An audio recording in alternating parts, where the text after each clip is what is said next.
മലപ്പുറം ജില്ലയിൽ മിന്നൽ പരിശോധനയുമായി പോലീസ് കഴിഞ്ഞ ദിവസം വൈകിട്ടാണ് ജില്ലയിലെ പ്രധാന റോഡുകളിലെല്ലാം വാഹനങ്ങൾ നിയന്ത്രിച്ച് കടത്തിവിട്ട് പോലീസ് കർശന പരിശോധന നടത്തിയത്.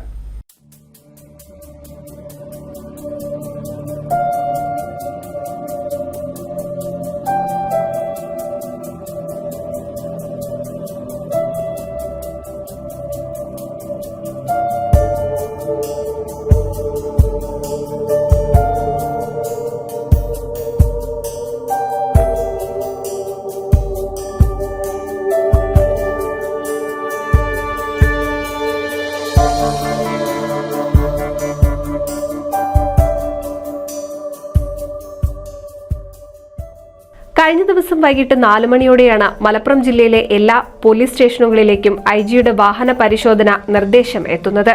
5 മിനിറ്റ് കൊണ്ട് ജില്ലാ അതിർത്തികളിലടക്കം എത്തി കടന്നുപോകുന്ന വാഹനങ്ങൾ കർശന പരിശോധനയ്ക്ക് വിധേയമാക്കാനാണ് നിർദ്ദേശം നൽകിയത്.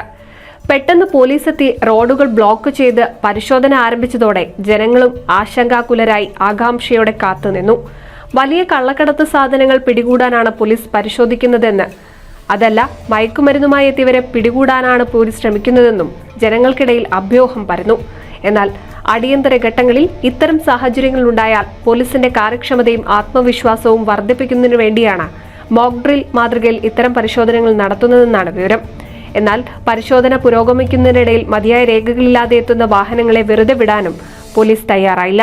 നല്ല പിഴ ഈടാക്കാൻ പോലീസ് പ്രത്യേകം ശ്രദ്ധിക്കുകയും ചെയ്തു. NCV news Edappal.